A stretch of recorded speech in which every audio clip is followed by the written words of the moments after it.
Hello and welcome to Dialogue. China and the European Union completed negotiations on the Comprehensive Agreement on Investment on December the 30th after 7 years of talks. How did the two major economies work together and meet each other halfway? And how can the deal help promote recovery in the global economy? To talk about these issues and more, I'm pleased to be joined by Professor John Gong from the University of International Business and Economics, and Michele Geraci, former Undersecretary of State at Italy's Ministry of Economic Development, and Professor Joe F. Toker from the American Graduate School in Paris. That's our topic. I'm Zhou Yue.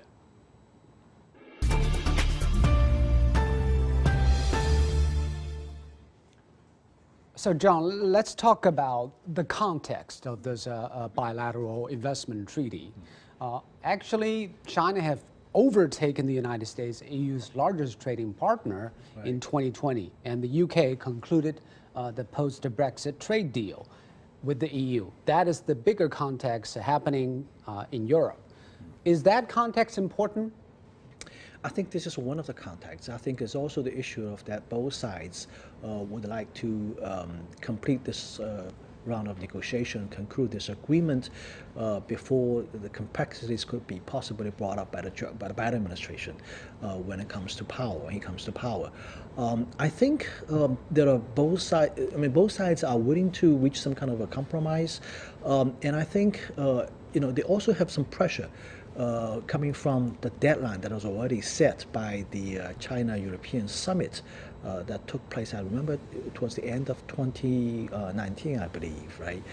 Both sides committed to concluding the agreement, negotiation of the agreement by the end of 2020, and I think that's what they did one day before the end of last year. So I think there are a couple of reasons combining together, contributing to the fact that we finally have a deal here. But that political will was cemented a year ago, before COVID. Right. Do you think that what happened in the world in 2020 has made this deal more relevant, more urgent for both sides to sign? I think maybe COVID is also possibly a reason. I think because China's economy is doing very well compared to the rest of the world, and the European side probably see that moving forward in 2021, 2020, this is going to be definitely the largest market in the world, and the European companies want to take a seat at the table and they don't want to be left behind. And Michele, this is a deal that takes 7 years in the making. Why did it take so long, 35 rounds of negotiations and 7 years of hard talk to finalize? Michele?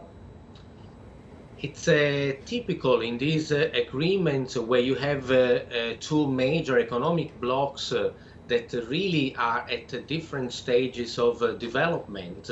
While Europe has a very large income per capita, China, notwithstanding its great success of the last 40 years, it still remains an economy which has about 20-30% GDP per capita of other European countries.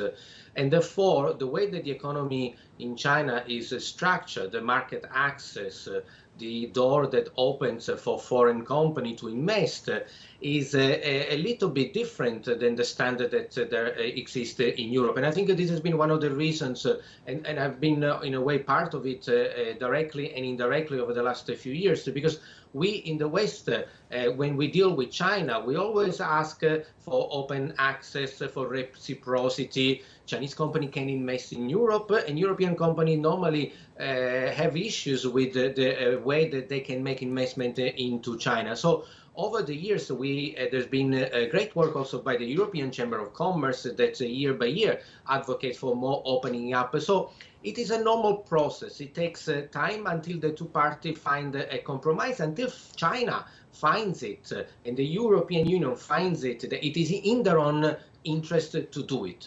These are agreements that are done when both parties see agreement. It's not about conceding to the other, but it's when they see benefits for themselves. And I also think, like we heard, that this global pandemic, the fact that China is becoming now the biggest economy 5 years earlier, the RCEP agreement with 30% of the market, the fact that China is the only economy, large economy that will grow, has accelerated this agreement, also because Germany and Miss Merkel wanted to take something back home as a tangible result of her presidency in the European Union. So I'm not surprised about the length, but I think this is very positive.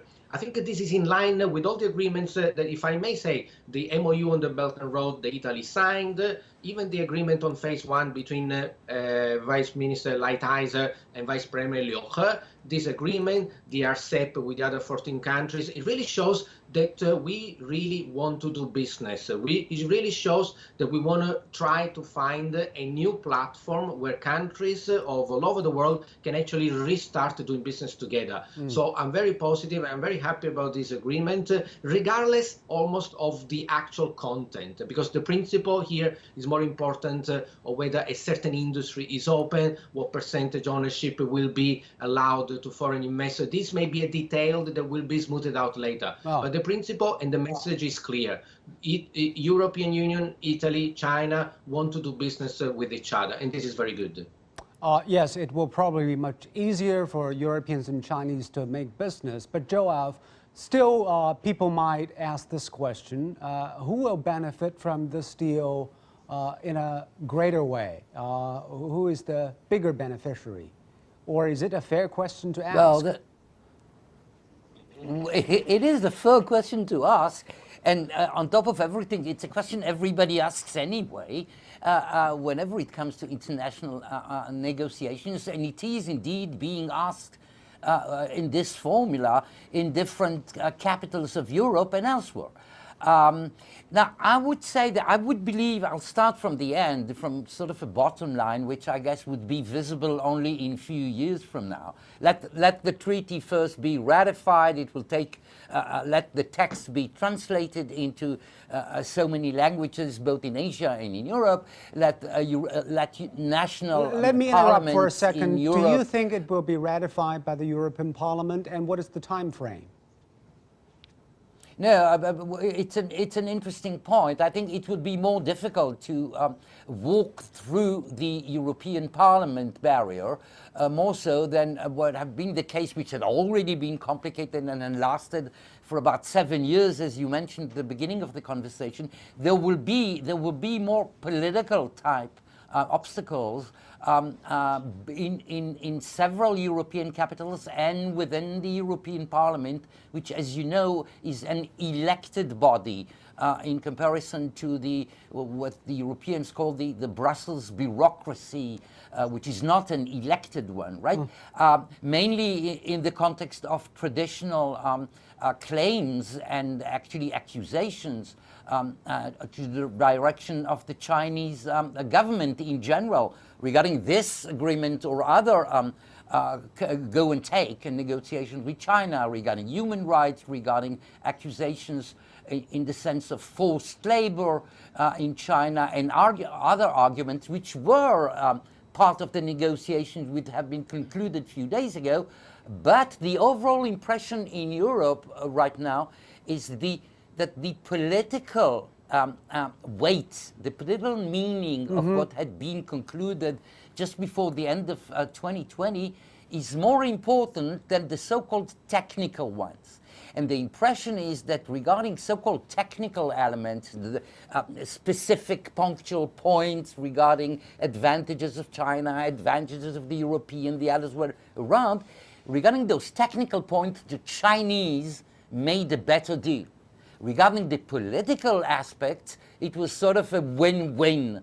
Can you explain why there's a win-win politically for both sides? What is the political win for Europeans and what is it for Chinese? Oh, well, these are the obvious elements which actually have been in the air for decades, I would say, but several years for sure. The Europeans have been knocking on the doors of Chinese economy, complaining about the fact that there are unfair regulations, that the level of liberty of European companies and industrials and in the Chinese market are being limited and are just formed. The Chinese have been also complaining that Europeans are restraining their free of movement. So on both sides there were complaints and grievances, And this is why on the political atmosphere which had accompanied the so-called technical elements, I would imagine that at the end of the game it would be a win-win situation. Let's look at the agreement in totality. We don't know the exact details, but according to the Ministry of Commerce, John, the deal goes far beyond traditional bilateral investment agreement. It covers 4 aspects, mainly market access commitments, fair competition, sustainable development, and dispute settlement. Can you explain more about these 4 areas? What does it mean? Well, market access regards China's negative list, basically. This is one area that the European side claims that there's asymmetry. The European market's more open in different sectors. No off limits for Europeans any longer. We have to go through the process, similar to the United States, that called the CFIUS process. Okay. But there's no explicit limitation on certain industries that you cannot get into. But China has a negative list, and even though this negative list has been shortening over years, I think. Remember, there's only like. So it's a result of incremental change till now. That's right. We have been gradually shortening that negative list, over the years. So this is one area that China is, keep doing that. There are markets that are going to be open for foreign companies, including European companies.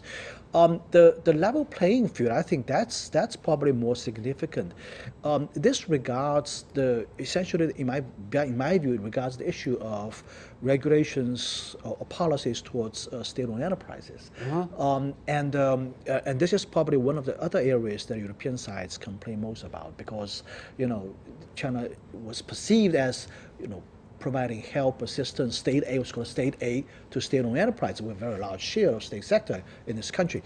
And I think it's also quite significant in the sense that this really touches upon the core of our system, political system and economic system as well. Yeah. What is the role of state-owned enterprises in China's economy? How it will play against private business? Exactly. In the European side, they have been strictly and vehemently adhering to one principle called competitive neutrality principle. I mean, it's being promulgated by the OECD. Essentially, it lists like 7 or 8 neutrality aspects that you cannot do this. For example, you can't have a credit preferential treatment with state-owned enterprises. Taxation has to be the same.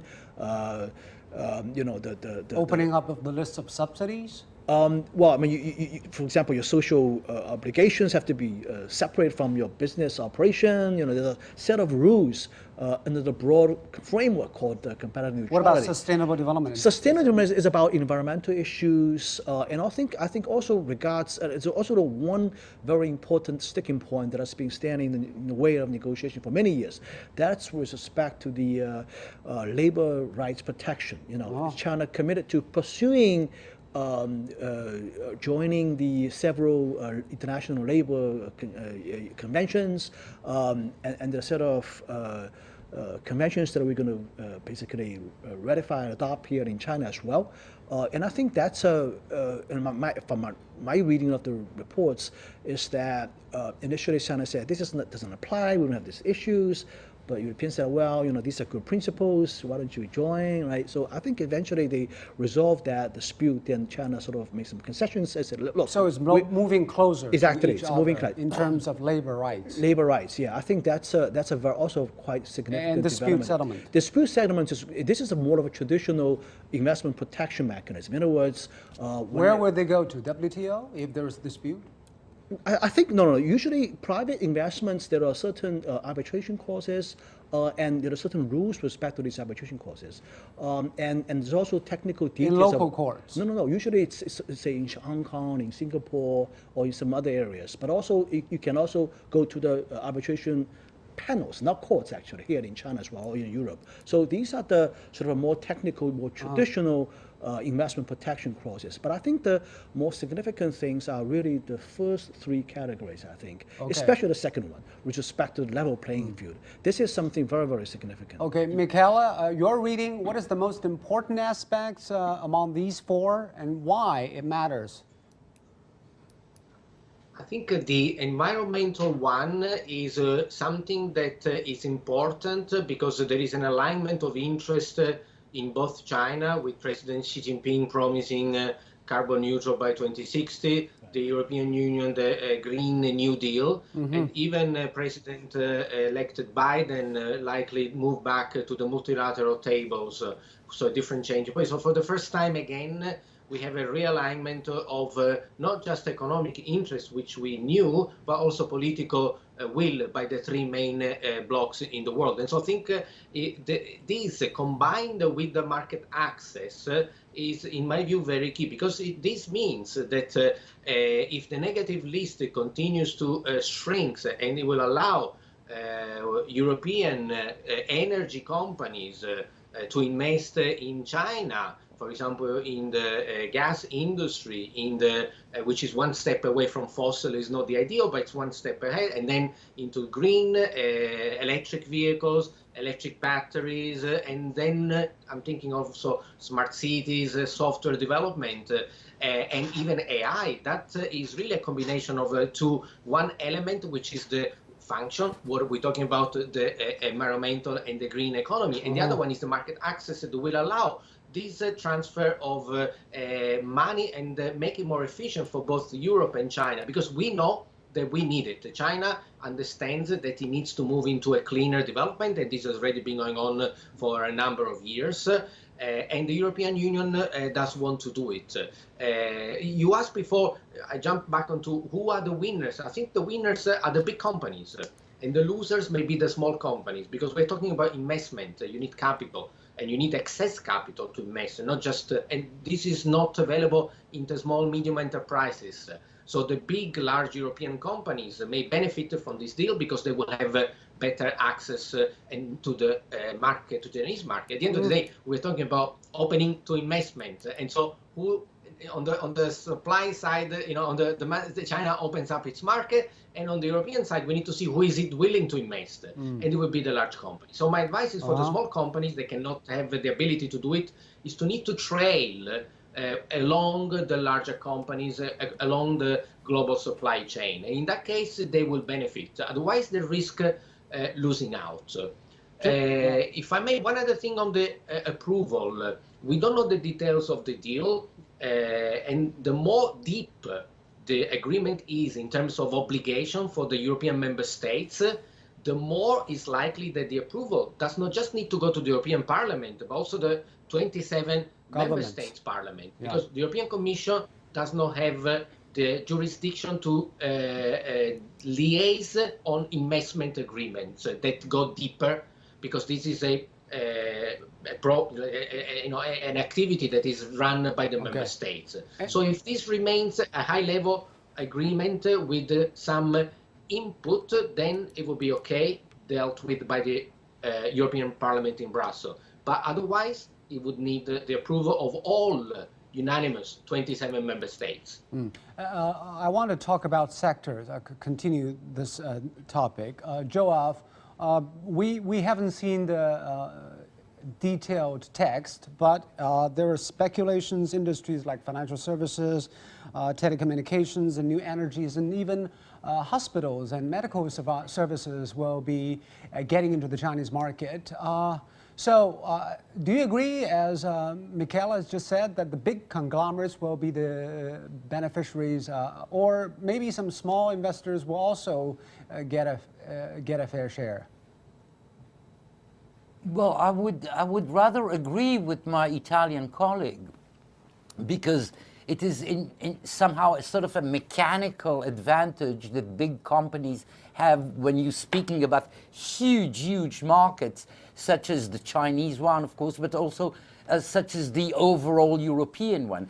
The bigger ones are all, often privileged just by the way structurally those trade and investment contracts and realities are being practiced. So in this sense, yes, I would single out one particular element, at least through the perception of many European countries, which is that of telecommunication, and more specifically the fifth generation, the 5G polemics already in Europe, which are pretty developed, which is, as you know, and as far as we know regarding the agreement, I believe there will be 5% rights for Chinese companies to be active, to be present on this market of the 5G.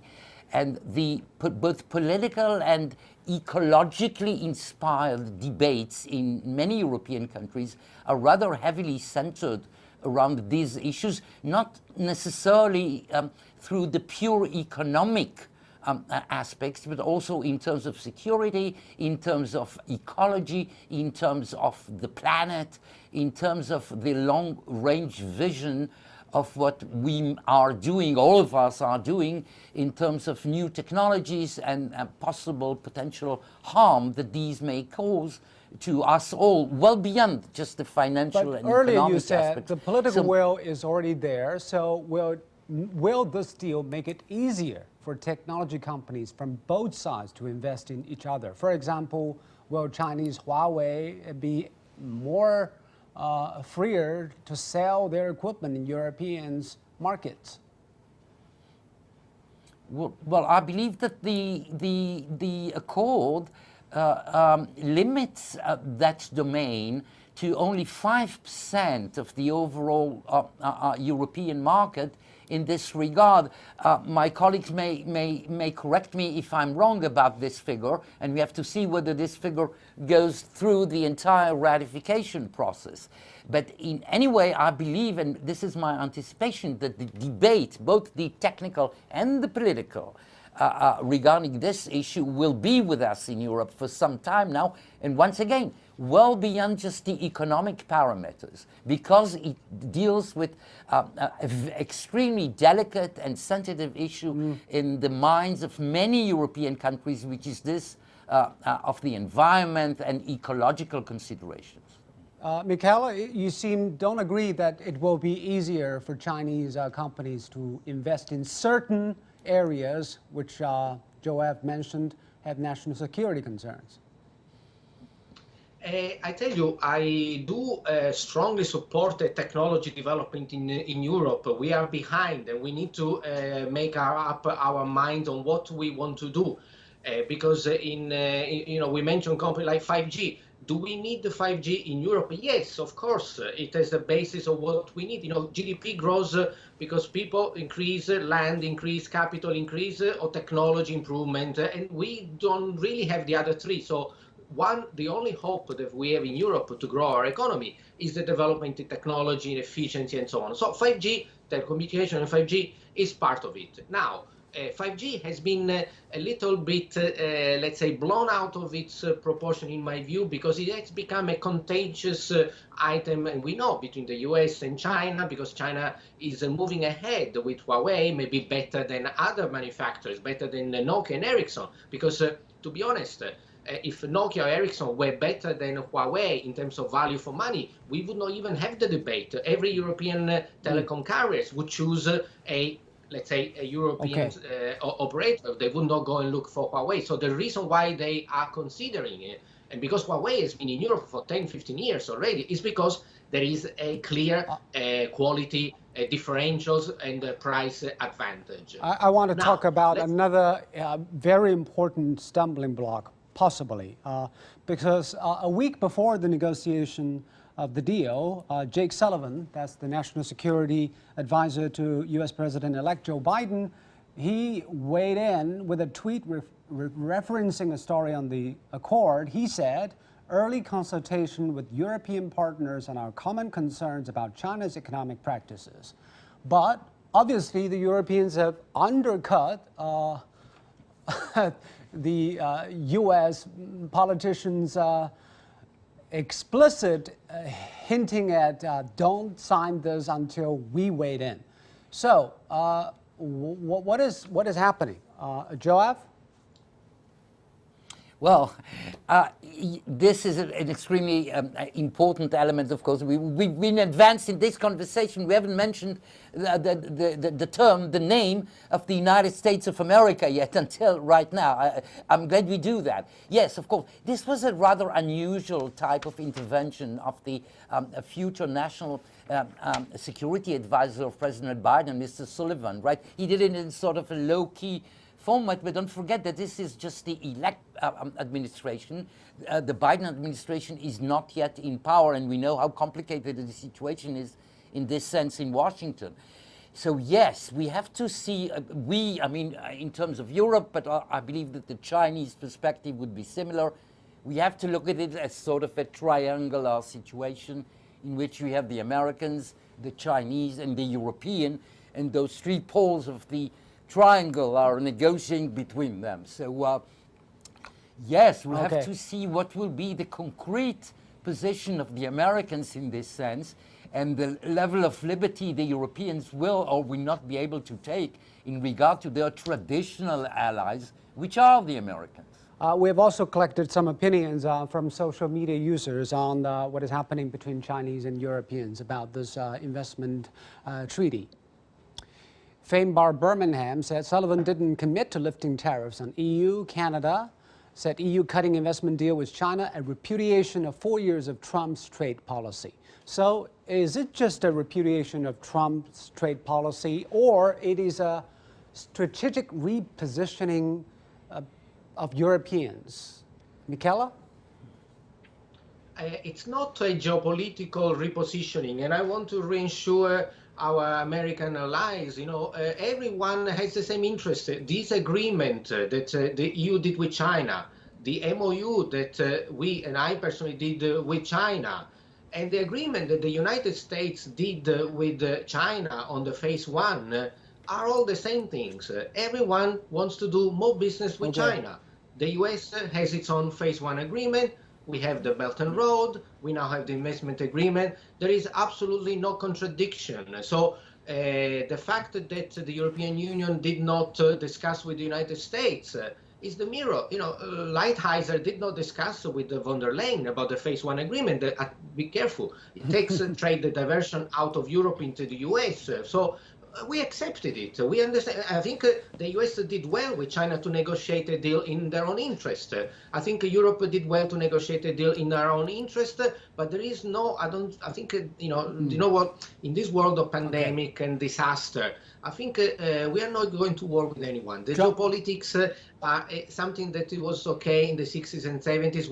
I want to be friends. We want to do business with everyone. And when I went to Washington to talk to my American colleagues in the government, we share the same thing. We just want to sell more things to China. I get that. But John, you are an American expert. Do you think the Biden administration will take this as a constructive approach and philosophy for cooperation, or rather they will think you undermine our interests because you cut off from being involved? Or from Jack Sullivan's statement, clearly belongs to the latter case. The Biden administration, thank you for the question. The Biden administration will understand. Let John weigh in on this first. I think we don't know the details of negotiation, but I can understand that this is really a now or never moment a few days before they reached agreement. This is because the Europeans understand that once Joe Biden is in power, there's going to be political pressure from the other side of the Atlantic, and this deal is becoming more and more complicated. And they probably understand that they won't get anything better by waiting until So you think that finally the Americans will come around and realize this deal, although it works for Europeans and Chinese, also work for the Americans philosophically? Well, I think this is something that the American side, this trade war is all about. They want to fight for these things. But I think there's a certain sense of dissatisfaction, in the sense that the American side for a trade war paid a price for it, and Europeans got something quite similar without doing anything. That's probably a sour grape kind of a sense. Let's hope they will smooth over this. Thank you, John. Thank you, Joel. And thank you, Michael. You've been watching Dialogue here on CGTN. I'm Joe in Beijing. Thanks so much for watching. Goodbye.